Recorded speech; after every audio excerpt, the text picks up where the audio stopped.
Boa tarde a todos. O meu nome é Rita Sobral, pertenço ao Gabinete de Apoio aos Estudantes da Faculdade de Medicina e, em associação com os vossos representantes, que é a Associação de Estudantes, decidimos organizar esta conferência sobre um tema que é bastante pertinente.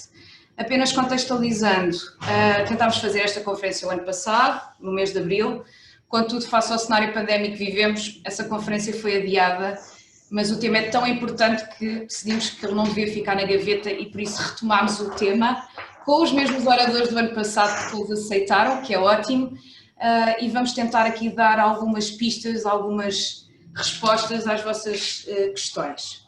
Numa sociedade que estamos inseridos, onde existem ainda provérbios e que estão extremamente enraizados na nossa vida diária, onde ouvimos questões como entre marido e mulher não se mete a colher, a mulher ao volante, perigo constante.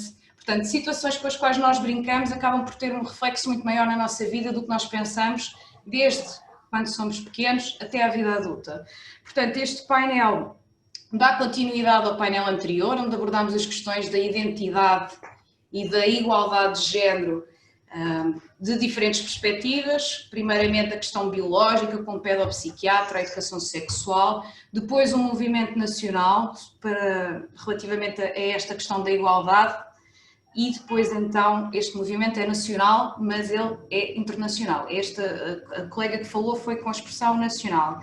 E depois, por fim, tivemos alguém que nos falou sobre as questões territoriais e a expressão no território.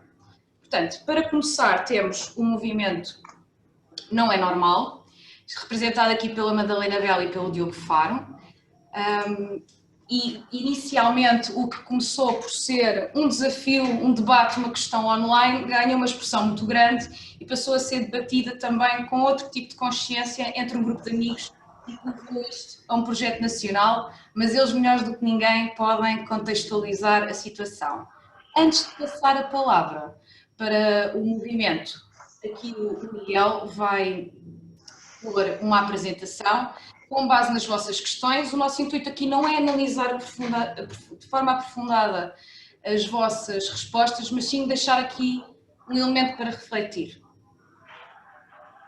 Portanto, houve uma questão que era: sentes que o ambiente onde te inseres é machista?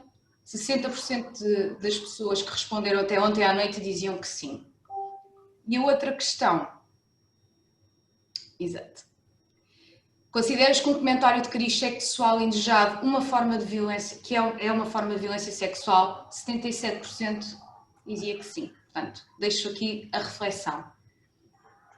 Vou passar à apresentação e a palavra então ao movimento Isto Não é Normal.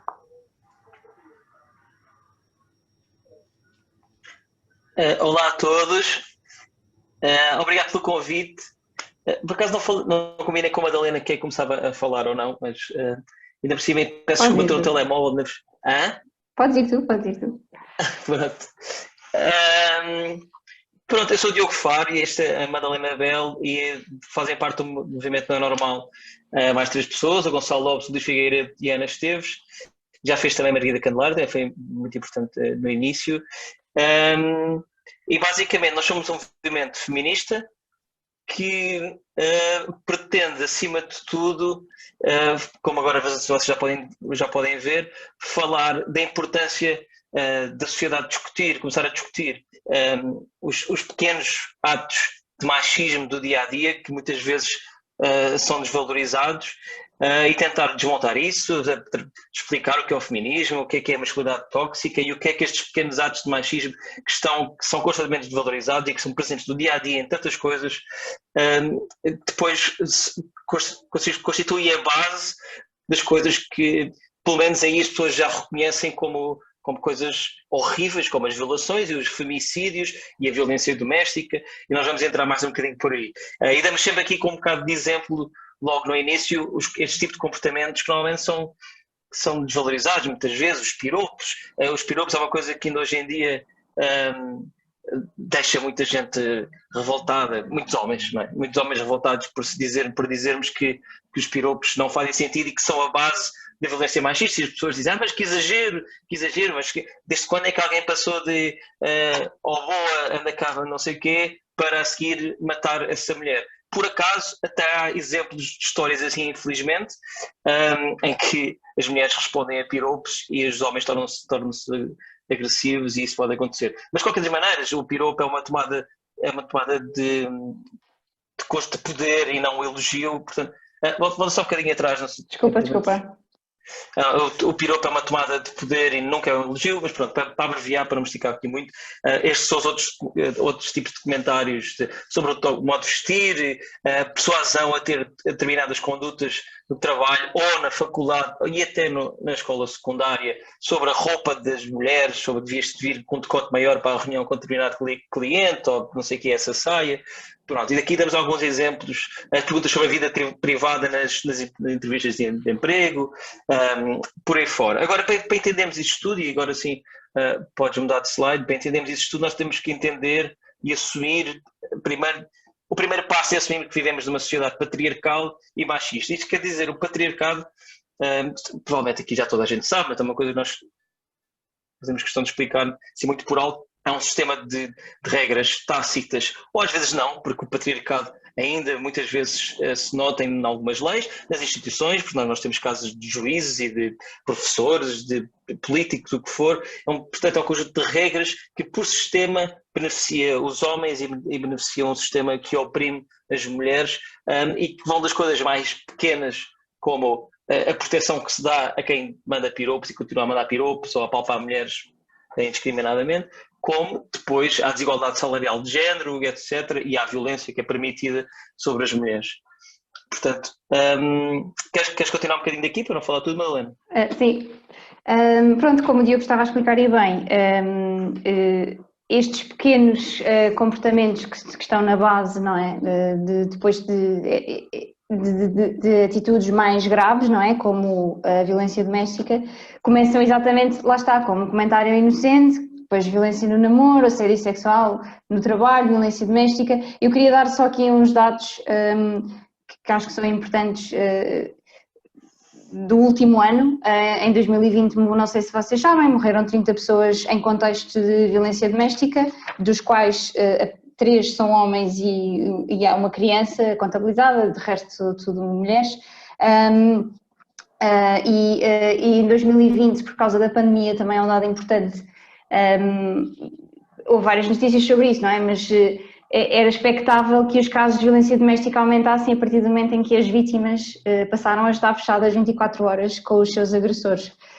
E foi exatamente o que aconteceu. A pandemia agudizou os casos existentes já de violência doméstica, e as denúncias aumentaram 180% em 2020 por causa desta situação. Eu gostava de mostrar este vídeo, espero que ele corra, senão vou ter que ir para o YouTube, mas é um vídeo que mostra bem como esta desigualdade e a forma como o mundo está muito pensado para os homens e menos para as mulheres. Madalena, desculpa interromper, deixa-me só acrescentar uma coisa sobre os dados que apresentaste, acho que é importante, que é, e ali podemos ver, nós na última mais de uma década em Portugal temos em média sempre este número de 30 mortes por ano, que é gravíssimo, portanto cada mulher morta é uma mulher a menos, e homem e criança, obviamente. A média de casos também se mantém agora com o aumento da pandemia, mas também nos 25, 26, 27 mil casos de denúncias por ano. Mas o que eu queria dizer é que isto são no caso das denúncias de violência doméstica e de violações, que as violações são mais ou menos 200 por ano, isto são os casos que são denunciados. Exato. Isso é uma coisa que temos de ter noção, que estes números são sempre os que são denunciados, porque para já há muita coisa que não está enquadrada ainda, como as pessoas encaram como violência doméstica, como a violência psicológica, as chantagens e uma data de coisas que demora ainda mais tempo as pessoas que consigam fazer denúncias, e mesmo os casos de violência física, estes são os números que as pessoas conseguiram fazer queixa, porque como toda a gente deve saber, a violência doméstica é um problema, para além da sua gravidade em si, é muito complexo nesta questão da culpa, se ele só fez uma vez, nunca mais vai fazer. Há aqui uma data de fatores que depois acabam por fazer com que estes números sejam muito mais baixos do que são a realidade. Pronto, só. Digam-me se ouvem, por favor. Sim. It's year 2019 and we're done waiting. Congratulations, you're 7 weeks pregnant. I'm sure you know that abortion isn't allowed in this country. Hey Google, call 911. I am sorry, I did not understand. Please call 911. I am sorry, I Call did not 911. understand. I am 70% better at understanding a male voice. Mama! Did you know that a woman is 47% more likely to be seriously injured in a car wreck than a man? I'm here on the scene, a car accident involving... Mama! Oh, I'm sorry. It's hard to know if medical treatment works on women, since we seldom include them in testing. Female hormones just make everything so complicated. Yet, we use women 90% of the time when we research anti-aging products. Great. From now on, I'm in school once a month. My family planned this wedding because I'm a financial burden. Poor thing. You know, she died because she has boobs. These body armor vests just weren't designed for women. It's a damn shame. In a world designed for men, we put girls first.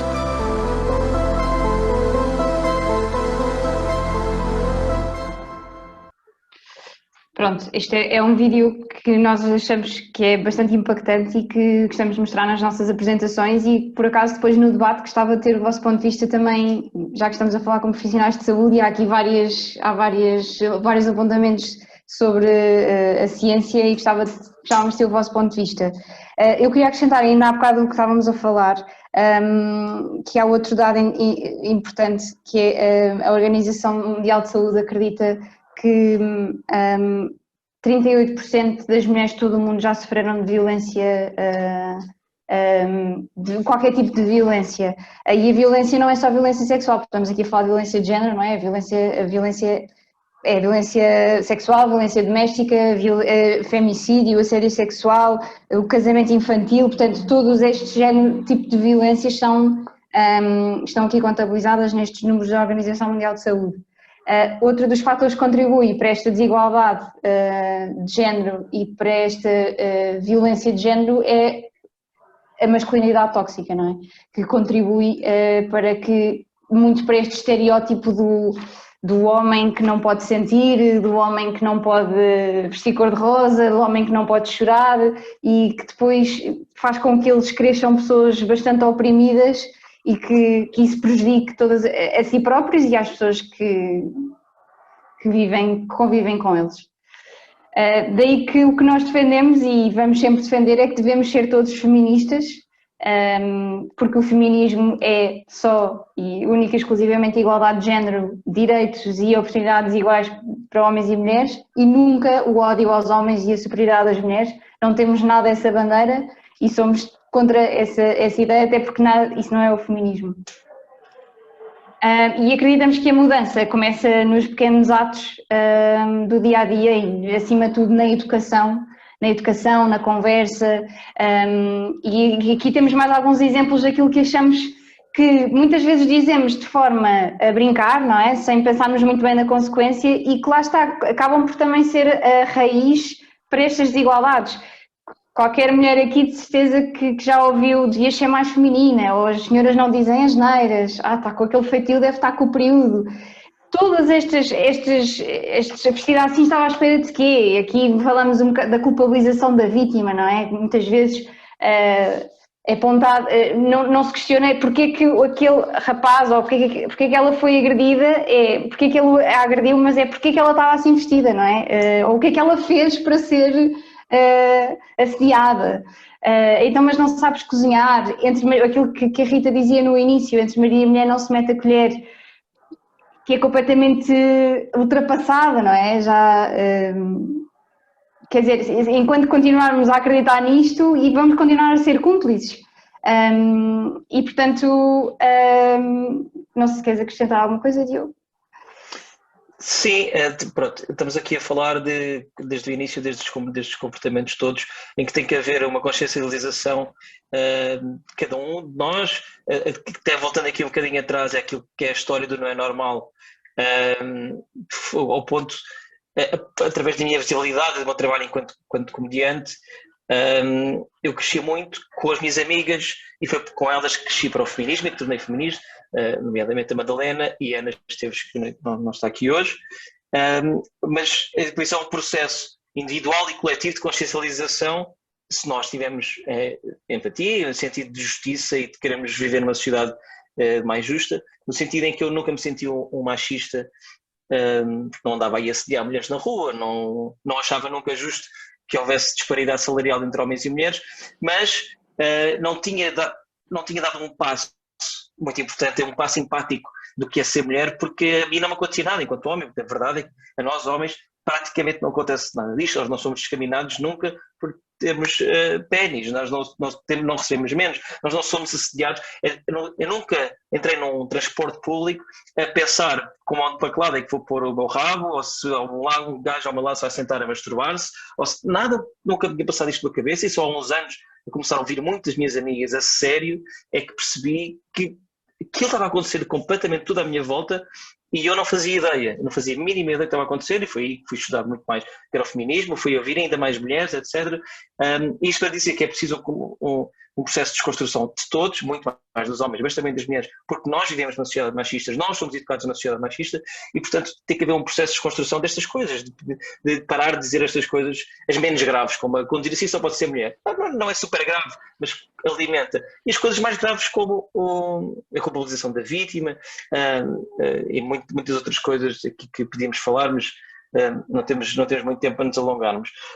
Mas para continuarmos, para concluir, o que nós concluímos sempre aqui na apresentação é um bocado isto, é a primeira consciencialização individual, a nossa obrigação quase moral de sermos feministas e defender a igualdade de género, como uma sociedade mais justa, e deixarmos de ser cúmplices, falar aos nossos amigos, como as minhas amigas falaram comigo, dar-se a refletir os nossos próprios comportamentos, não culpar as vítimas e procurar informação, procurarmos educar-nos através de livros, do que for, e deixarmos sem cúmplices com uma data de situações que se passam constantemente à nossa volta, nas faculdades, na política, na rua e em todo o lado, se queremos realmente ambicionar uma sociedade que era o que devia ser, onde haverá igualdade de género.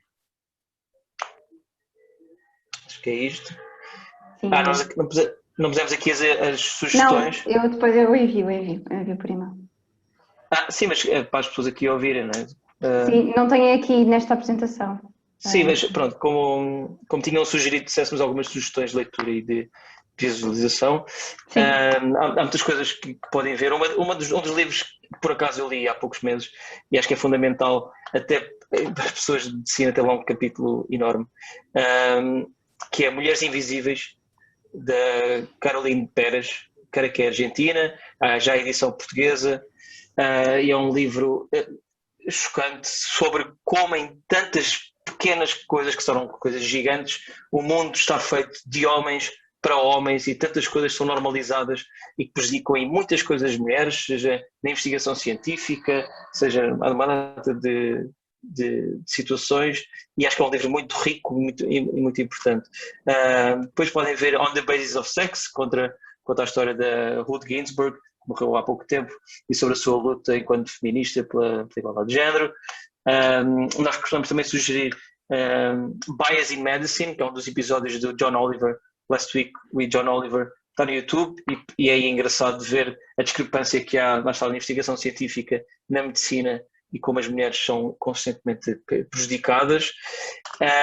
Pronto, depois há os livros mais teóricos, mais comuns, seja da Simone de Beauvoir, seja da Grada Quilomba, mas aí o feminismo interseccional com o racismo, etc.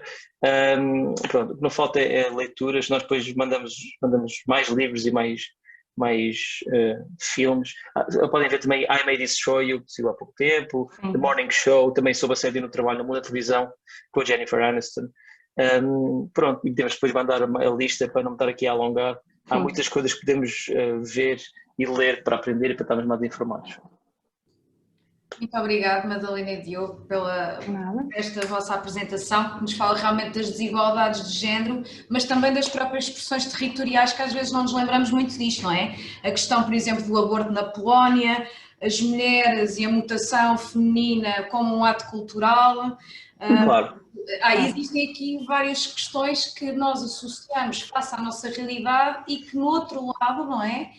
Ainda tem outro tipo de expressão. Exato. Sim, mas e que temos de estar atentos, porque nada aqui é assegurado, e nós vemos que o crescimento da extrema-direita em Portugal, na vontade que há de revogar direitos das mulheres, no caso, como o caso do aborto. Portanto, é uma coisa que nós temos de estar constantemente atentos, porque de um dia para o outro pode acontecer o que aconteceu na Polónia e na Hungria. Portanto, exatamente, e que realmente a questão da violência de género expressa-se por relações de poder, não é? E que depois pode ter estas consequências, tanto físicas, que tanto abordámos aqui e que iremos continuar a abordar, mas também das questões mentais, que são muito importantes. Claro. E realmente a vossa principal mensagem é a mudança através dos pequenos atos, portanto, todos nós podemos contribuir para isto, em pequenos atos, para depois então começarmos a pensar nas questões das políticas e por aí fora. Muito exatamente. obrigada. Exato. As questões depois eu vou transmitir no final, e só para contextualizar as pessoas que estão aqui a ouvir, foi feito um desafio a todos os oradores que nos passassem algumas sugestões de livros, de documentários, de séries, que depois no final serão enviados para todos, para que todos possam fazer a sua parte, nem que seja pela educação,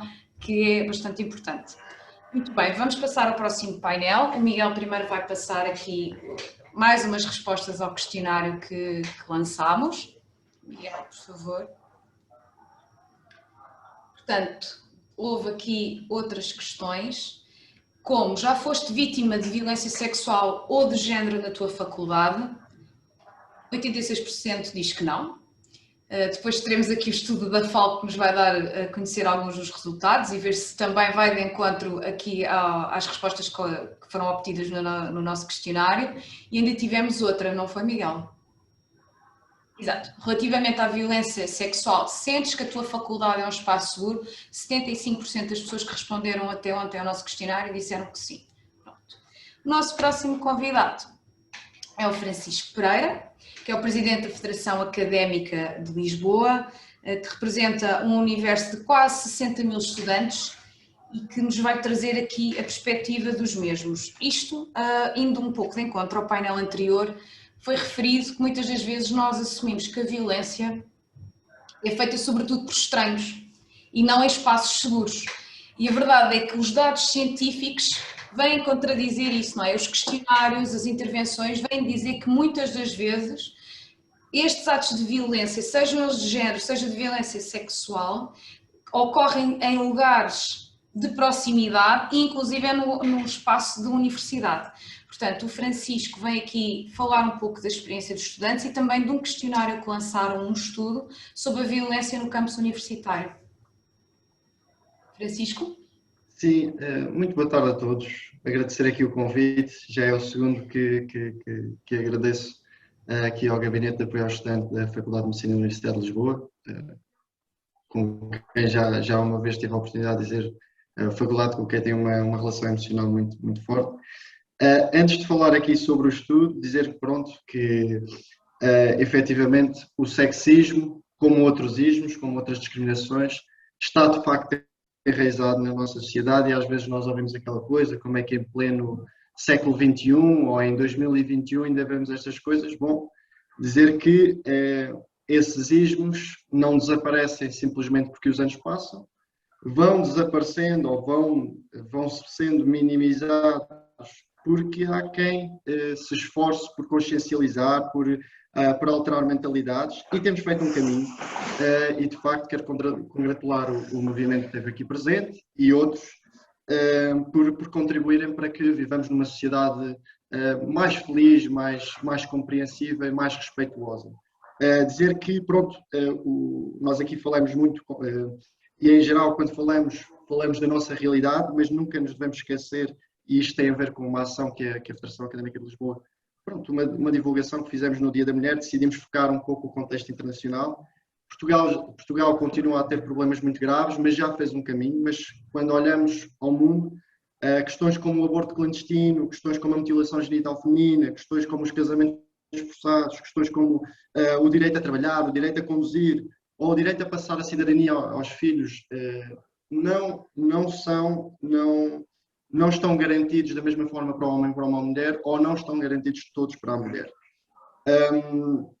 Pronto, aquilo que a Federação Académica de Lisboa fez foi, de alguma maneira, dar o seu contributo para a análise deste problema, sem querer exagerar. Pronto, fizemos naquilo que é o estudo, fizemos um inquérito que teve a contribuição e a observação de 3 associações, a APAV, a Quebrar o Silêncio e a UMAR, e que foca, neste caso, a violência sexual, sem distinguir o género, mas a verdade é que o estudo teve muito mais respostas por parte da comunidade estudantil feminina do que a masculina, mas estudar aqui a violência sexual na Academia de Lisboa do ponto de vista dos estudantes. Vou aqui, iniciei aqui a partilha de tela. Eu vou ter alguma dificuldade em passar em formato de apresentação, mas pronto, aqui o que nós queríamos verdadeiramente perceber era a violência sexual em três medidas: a percepção, ou seja, a perspectiva que há, a percepção e a prevalência dentro do ensino superior, dos estudantes do ensino superior na área metropolitana de Lisboa. Aqui referir que a violência sexual estudámos-la de acordo com a definição das Nações Unidas, ou seja, todos os atos sexuais ou tentativas de obtenção de atos sexuais, comentários sexuais não consentidos, ações contra a sexualidade de uma pessoa através da coação sexual por qualquer pessoa, independentemente da relação com a vítima, em qualquer ambiente, incluindo, mas não sendo limitado, ao ambiente de casa e trabalho. Portanto, aqui dividimos o inquérito, na altura, a direção que me antecedeu. Eu não participei na execução deste inquérito, mas fico feliz que ele exista e espero que se reveja as suas conclusões e se aprofunde o estudo. Foi dividido em 3 partes. A primeira parte, a perspectiva do estudante, tem um pouco a ver com isto que foi falado na apresentação anterior. Qual é a percepção que os estudantes têm da abrangência deste conceito de violência sexual? Aqui a segurança sentida tem a ver com a pergunta que a Ana Rita fez, que tem precisamente a ver com onde é que os estudantes se sentem seguros, onde é que se sentem inseguros, e chegámos a uma conclusão importante, e na altura inclusivamente deu aso a algumas tomaram-se algumas medidas, em particular na zona da cidade universitária. E, claro, há prevalência destes atos, tanto do ponto de vista emocional, como do assédio, como da violência física. Eu vou mostrar aqui um pouco dos resultados, para perceberem também a metodologia. Utilizam-se algumas escalas convencionadas. Fez aqui alguma investigação a priori. Sabemos que o estudo também procura aqui perceber se a frequência do ensino superior constitui em si um risco para a violência sexual, porque é natural que constitua, porque a investigação que foi feita é que, pronto, tal como o ensino superior, a violência sexual está associada à emancipação, e há uma fase de emancipação, e a consumos e a comportamentos de grupo, em particular a consumos de álcool, de drogas, que muitas vezes estão bastante correlacionados com os atos de violência sexual. Aqui sobre a percepção dos estudantes, como podem ver, olhando aqui para os vários resultados que vos vou tentar mostrar, do que é que consideram ser ou não violência sexual, percebemos que aquilo que é violência sexual de contacto físico é generalizado. A larga maioria dos estudantes concorda que se trata de ato de violência sexual. Quando chegamos aqui à violência emocional, em particular ao piropo, verificamos que este não é percepcionado da mesma maneira, ao contrário do que a nossa lei prevê desde 2015.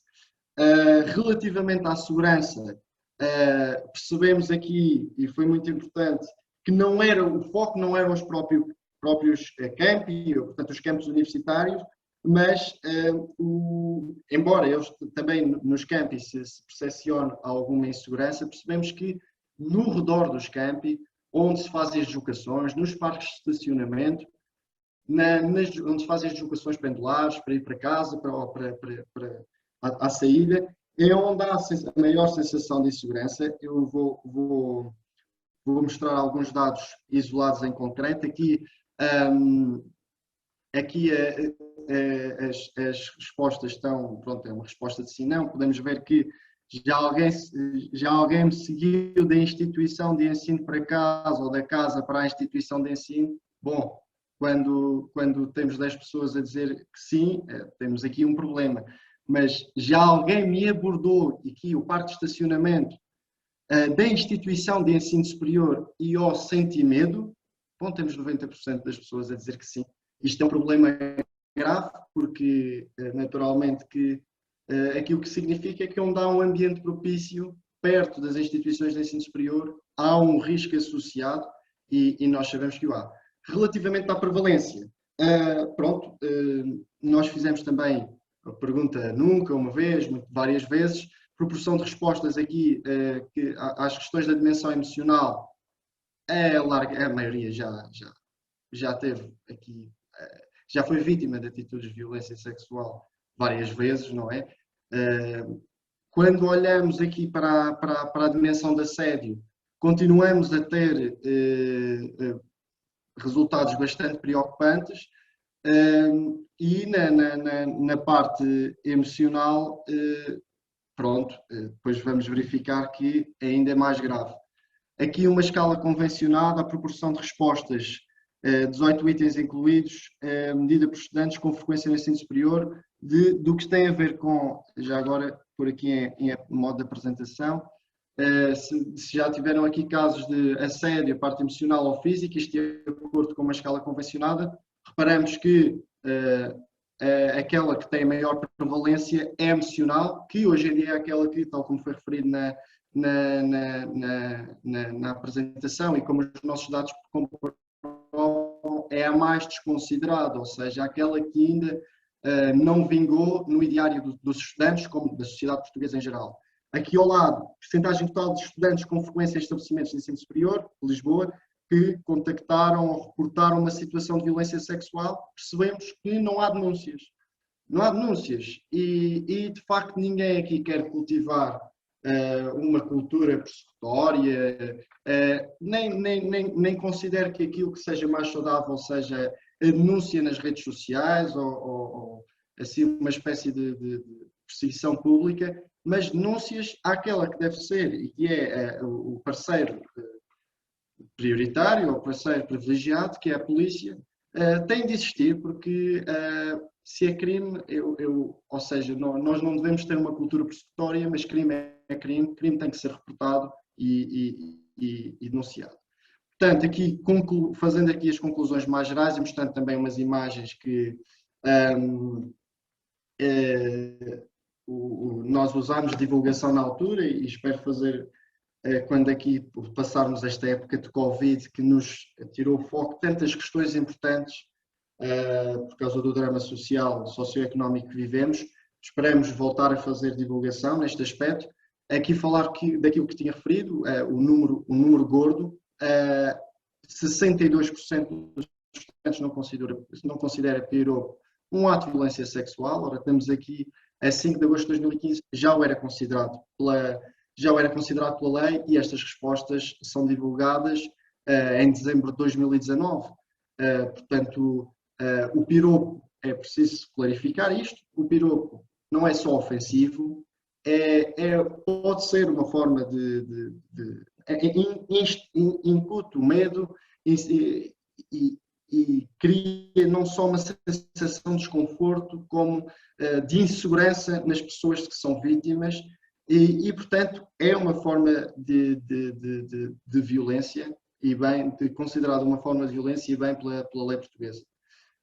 Aqui, quanto às conclusões do segundo item, da segurança, da percepção de segurança, a insegurança que se sente maior, como referi, não é dentro dos campi, mas no redor, e nós temos, lá está, 93%, e isto efetivamente tem que ser reforçado, dos inquiridos que já foi abordado ao sentir o medo nos parques de estacionamento. Na altura a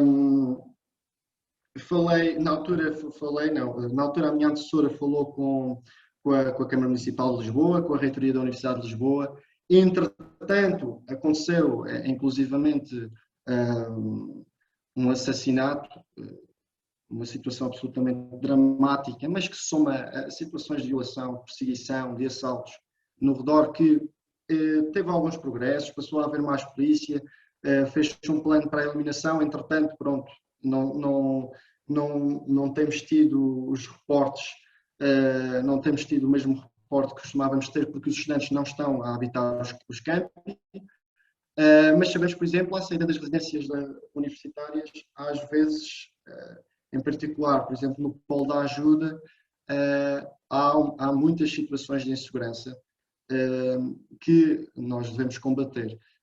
Pronto, isto foi uma imagem que nós usámos para divulgar. Aqui, olhar não só para os parques de estacionamento, mas também para as paragens de autocarro e de metro, nas imediações das instituições de ensino superior. Portanto, deviam ser lugares de segurança. 40% já foram abordados. Depois aqui, uma imagem de divulgação que refere quase 10% dos estudantes já foram perseguidos no trajeto da instituição para casa, e 5% dentro das próprias instituições de ensino superior, aqui respondendo à pergunta da Ana Rita. Em termos de abuso emocional, temos, a larga maioria já experienciou comentários provocatórios de natureza sexual, olhares, piropos, etc. No que ao assédio sexual diz respeito, como aqui está escrito, a maioria dos estudantes nunca vivenciou este ano. Isto significa que houve progressos, mas ainda não são suficientes, e eu não deixo de notar a importância que todos nós temos para contribuir para mitigar esta situação. Há aqui um dado que eu queria referir. Esta imagem que temos aqui, que também foi uma imagem de divulgação, foi uma questão que é generalizada, que todos conhecemos casos de coisas do género, e que constitui um ato de violência sexual, que é 65% dos estudantes afirmam ter experienciado pelo menos uma vez comentários provocadores. Desculpem, eu não estou a conseguir ver a imagem aqui. Que é 72% dos estudantes já se sentiram incomodados com a forma como olharam para si. E aqui eu queria olhar, está-me aqui a faltar o dado, que é das mensagens de teor sexual. Bom, a violência sexual que envolve contacto físico também não é muito prevalente. Em todo o caso, pronto, 34% afirmam pelo menos uma vez ver crimes relacionados durante o período da sua frequência universitária. Pronto, estamos a falar aqui, entram também em conta, ou são contabilizados aqui simulações de atos ou movimentos sexuais e coisas do género. Aqui os 14% dos estudantes já foram coagidos, eu diria que já foram vítimas de tentativas de coação para praticar atos sexuais. Pronto, 89% declara nunca ter denunciado, já foi referido. Cerca de 90% dos estudantes vítimas de violência sexual nunca reportaram, portanto, mesmo dado há pouco, aqui uma imagem curiosa. E aqui deixar as nossas recomendações, que é por muito que a lei exista, e existe, a mudança de mentalidades depende da sensibilização, depende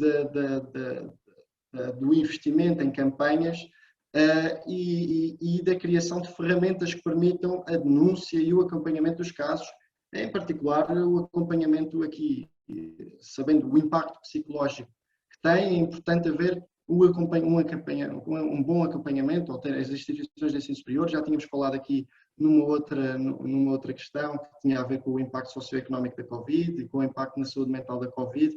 Aqui o impacto psicológico, numa idade em que estamos particularmente suscetíveis a ter problemas ao nível do foro psicológico, o impacto da violência sexual merece um acompanhamento. Pronto, a implementação de medidas de segurança, aquilo que nós tentámos forçar ou incentivar a que fosse feito, e na altura houve progressos, começaram a circular mais carros e tudo. Agora, faltam-nos dados, muitas vezes, e sentimos que é necessário haver um plano concreto e abrangente nesta matéria. Ou seja, aqui em resumo, pronto, estão aqui os 5 pontos de que falei. Eu queria referir, eu infelizmente devo ter saltado aqui o slide, mas não importa, há uma situação também que aparenta uma enorme prevalência, que é das mensagens ou das fotos enviadas pelas redes sociais ou por SMS, que é uma prática generalizada e que constitui, evidentemente, uma forma de violência, uma forma de violência sexual. Termino.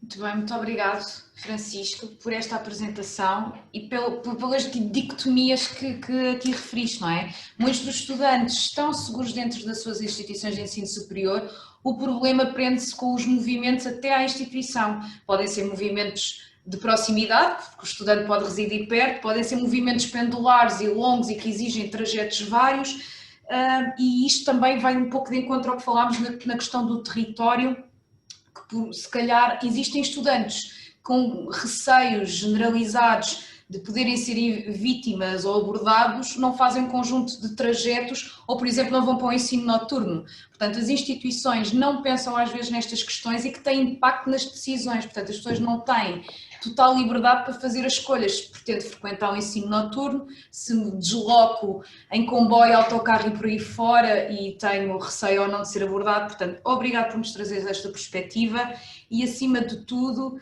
também deixo aqui a questão que é: será que as instituições têm real conhecimento disto?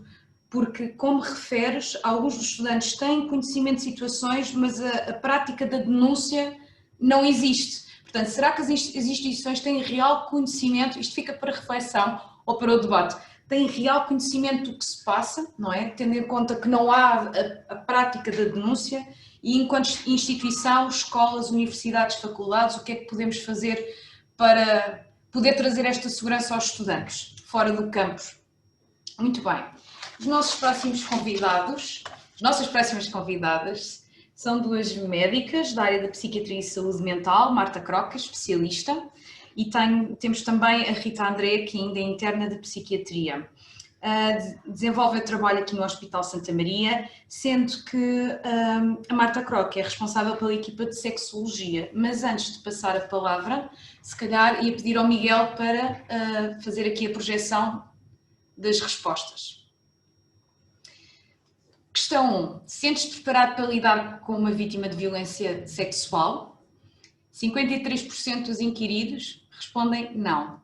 32% não sabem. E a outra questão. Este tópico é abordado no programa curricular da tua faculdade. Apesar de termos vários estudantes de medicina, e aqui também temos duas psiquiatras, não é por acaso, não é? Para fazer esta transposição para a vossa vida profissional futura. Também temos estudantes de outras áreas, porque este diálogo é muito mais importante do que ser algo circunscrito a uma escola, e a verdade é que também era importante para nós perceber se este tópico era abordado independentemente do curso na faculdade, fosse em cadeira obrigatória ou cadeira optativa. Pronto. Portanto, vou passar aqui a palavra à Marta e à Rita.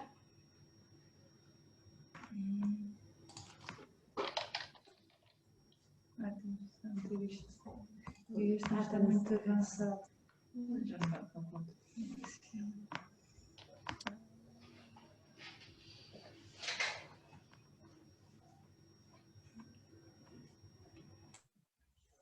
Ok. Boa tarde a todos. Desde mais agradecer aqui esta iniciativa, que é importante, e nós podermos também aqui partilhar um bocadinho o nosso lado e a nossa prática clínica aqui sobre este tema. Vou fazer uma introdução mais teórica inicial, depois a doutora Marta vai falar aqui da parte mais prática, mais clínica também. Começando aqui pela definição de violência. A violência é uma palavra que todos nós sabemos, ou quando ouvimos associamos a alguma coisa, mas nem sempre é muito fácil encontrar aqui uma definição operacional que possamos usar, não é? A OMS define a violência como o uso intencional de força física ou de poder, ameaçado ou consumado contra a própria pessoa, contra outra pessoa, ou contra um grupo ou uma comunidade, que pode resultar ou tem uma probabilidade alta de resultar em dano, em morte, em mal-estar psicológico e em privação. Portanto, um ato é violento sempre que alguém o classificar como tal, sendo a vítima, o autor ou a sociedade em que ambos estão inseridos. O conceito de violência também é dinâmico, porque tem uma relação com aquilo que são as normas e com os valores sociais.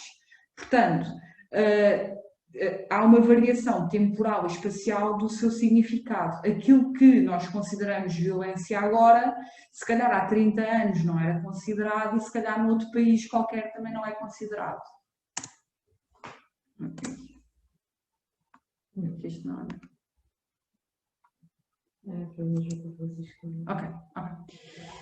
Passando aqui um bocadinho à estatística, todos os anos é realizado o Estudo Nacional sobre a Violência no Namoro, que é feito através de inquéritos a escolas, tem uma idade média de 15 anos. E aquilo que se observou este ano foi que não houve uma grande, este ano, no ano passado, não houve uma grande alteração em relação à vitimação. Portanto, 58% dos jovens estiveram ou estão numa relação de intimidade em que reportam algum tipo de violência no namoro. Portanto, são quase 6 em cada 10. Também é importante que 67% dos jovens que foram também questionados legitimaram pelo menos um comportamento de violência. É também interessante que há uma maior legitimação da violência por parte de jovens que reportaram algum indicador de vitimação e que os rapazes legitimizam mais a violência do que as raparigas. Portanto, é provável que algumas situações não sejam detectadas nem denunciadas se há jovens que são vítimas de violência, mas que a normalizam e que acham que é normal e não o veem como violência. Depois, a APAV também faz um relatório em que analisa o perfil das pessoas, das vítimas que apoiaram. E realmente há uma percentagem significativa de jovens e até de crianças que foram vítimas de violência. O perfil mais médio de pessoa apoiada pela APAV são mulheres do sexo feminino entre os 25 e os 50 anos. Os autores também do crime muitas vezes também são jovens e a relação com a vítima muitas vezes associamos ao namorado, mas pode também ser o ex-namorado e aqui na maior parte das situações até foi. Outro dado aqui que é importante é o local do crime, não é? 1,4% dos crimes aconteceram na escola e parece uma percentagem pequena, mas é significativo porque a escola deveria ser onde estes jovens estariam mais protegidos. Depois, em relação às desigualdades de género, portanto, é um tema complexo que se estrutura em torno das relações de poder, das relações de produção, das relações emocionais e de simbolismo. Há sempre um componente de subjugação, de dominação e de poder real ou de simbólico. Muitas vezes as relações entre pessoas do mesmo sexo acabam por mimetizar estas dinâmicas das relações heterossexuais. E, apesar de realmente ser mais frequente as vítimas serem de sexo feminino, é importante ter em conta de que há vítimas que também são do sexo masculino e que há uma subnotificação, seja porque a violência cometida por mulheres é mais psicológica, portanto é menos manifesta, os outros dão menos conta disso, seja por esta humilhação de ter que assumir esta fragilidade, esta incapacidade de exercerem a sua masculinidade, o medo de que os outros o julguem ou que os achem menores do que. Depois, os fatores de risco para ser vítima de violência são múltiplos, vão desde os macrosociais, que têm a ver com esta questão da desigualdade entre os géneros e os papéis também dos géneros, que agora já não são tão conservadores, mas que previamente eram muito estipulados e muito ditos. Depois também os fatores da relação, não é? Relações em que há muito conflito, em que há muita tensão, em que há instabilidade, em que um dos parceiros tem um domínio sobre o outro, seja financeiro, seja emocional, e também a história de violência na família. Depois os fatores biológicos associados aqui ao dimorfismo sexual e os fatores individuais, seja por baixa autoestima, seja por um nível socioeconómico baixo, seja por patologia psiquiátrica, consumo de substâncias, estarem isolados, estarem dependentes, não é? Esta crença também nos papéis de género, tudo isto pode promover que as pessoas sejam mais facilmente vítimas de violência. Depois, os tipos de violência, existem vários, não é? Violência física, talvez a mais evidente, empurrar, pontapear, no limite a tentativa ou homicídio da vítima. Depois, a violência psicológica, os insultos, as ameaças, a desvalorização. É difícil operacionalizar este conceito de violência psicológica, mas ela é importante porque muitas vezes a violência física e a violência sexual vêm acompanhadas de violência psicológica.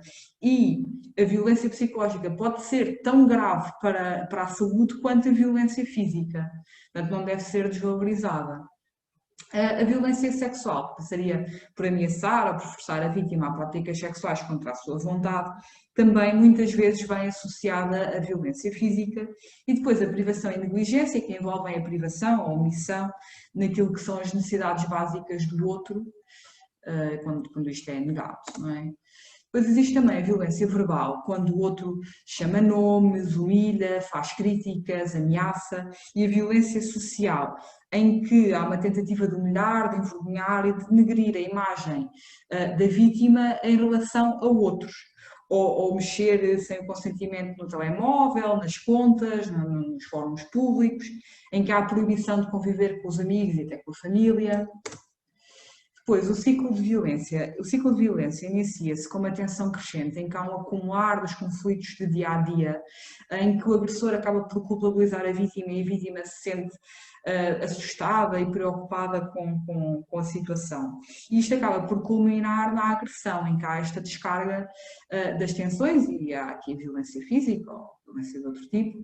Isto depois passa por uma fase da lua de mel, em que há um arrependimento, o agressor diz que já não vai voltar a acontecer, pede desculpa, as coisas parecem estar bem, a vítima acaba por achar que as coisas vão melhorar, que vai ficar tudo normal, e isto só volta a continuar pela tensão crescente. Portanto, este ciclo vai-se propagando. Ao longo deste ciclo, a vítima vai passando por vários estágios e por vários estados, não é? Pode estar em negação, pode tentar negociar, pode mesmo ficar com depressão, ficar doente. Eventualmente há uma transição em que a pessoa percebe que corre um risco e uma aceitação em que assume o controle da vida e que toma decisões relativamente ao seu futuro. Pois, o modelo aqui da violência, os determinantes da violência também são bastante complexos, passam por esta parte social, não é? Da cultura, das normas em que nos inserimos, e pela própria comunidade em si, não é? Comunidades em que haja mais isolamento, em que sejam mais pobres, tanto do ponto de vista económico como cultural, existe sempre um risco superior, as relações, quando há problemas familiares, quando há assimetrias de poder. Aqui o baixo estatuto socioeconómico é sempre um fator de risco e de perigo, e do ponto de vista individual também, se há doença psiquiátrica, se há consumos de substâncias, não é? Se há uma história já passada de maus tratos, e traços de impulsividade acabam também por gerar aqui problemas. Depois, como é que se pode intervir? Pode-se intervir em cada um destes fatores, não é? De um ponto de vista mais macro ou mais social, tentar lidar com estes fatores culturais e tornar a sociedade mais permeável aqui à igualdade de género e ao acesso, ou à igualdade de acesso.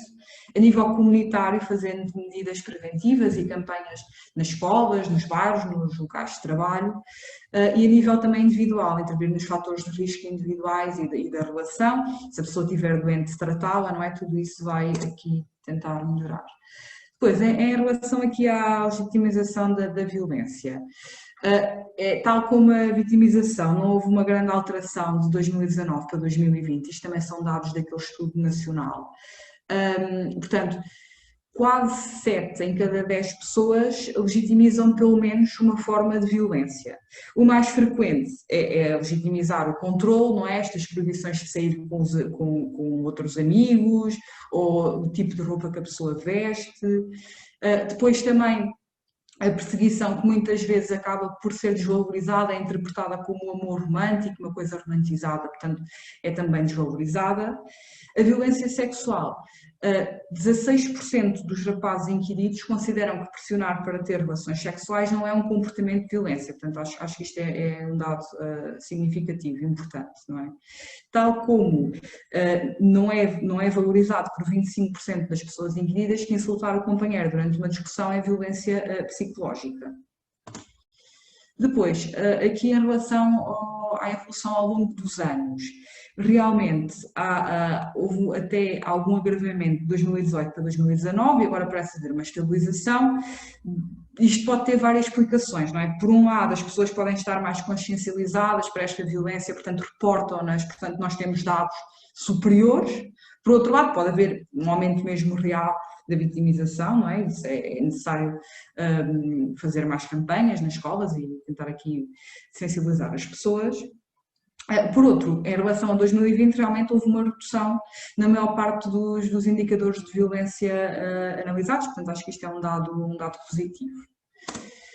Porque a violência tem um efeito importante na saúde, não é? Tanto no extremo da mortalidade, como também em doenças, sejam doenças mentais, sejam doenças físicas, sejam os comportamentos negativos para a saúde, com o uso de substâncias, ou as complicações mais da saúde sexual e reprodutiva, como gravidezes indesejadas, tudo isto pode ter aqui algum efeito na saúde das pessoas. Vou passar aqui agora à doutora Marta. Se calhar vou tirar a máscara. Sim.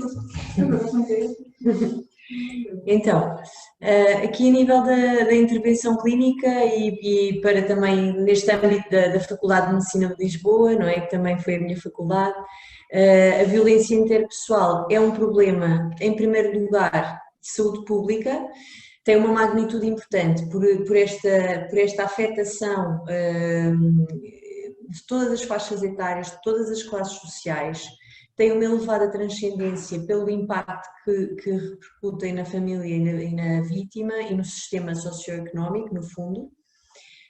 A vulnerabilidade é um fator em que há, portanto, um elevado potencial de prevenção de violência, portanto, ou seja, acho que isto de facto se põe aqui devem-se pôr estes desafios à sociedade e em particular a nós que somos e vocês que vão ser profissionais de saúde.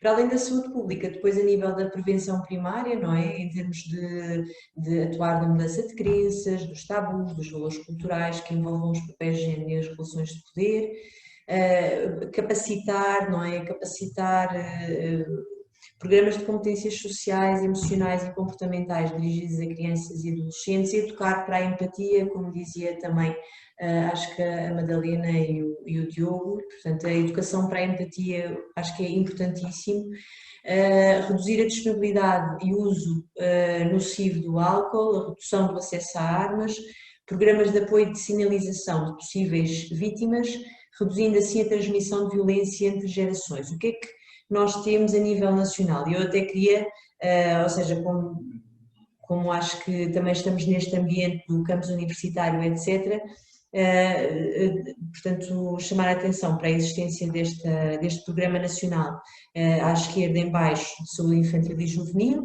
em que faz a avaliação do risco familiar e articula com a Rede Nacional de Núcleos de Apoio à Criança e Jovens em Risco, e também a ação de saúde sobre género, violência e ciclo de vida. Basicamente esta ação foi estabelecida em 2013 em Diário da República, não é? Em Diário da República em 2013, assenta, o trabalho desta ação assenta nas equipas de prevenção da violência em adultos, as EPVAs, que neste momento basicamente estão presentes em todas as instituições do Sistema Nacional de Saúde.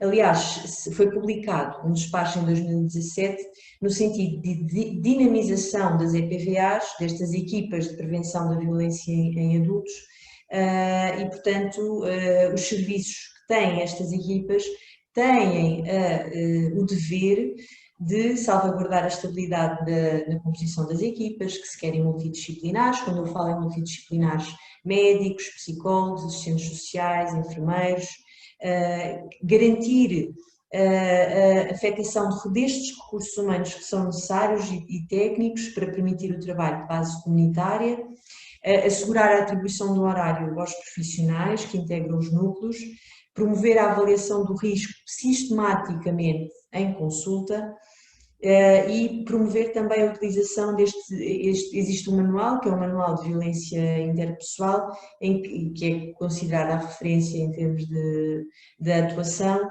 de abordagem, de diagnóstico e intervenção nos serviços de saúde.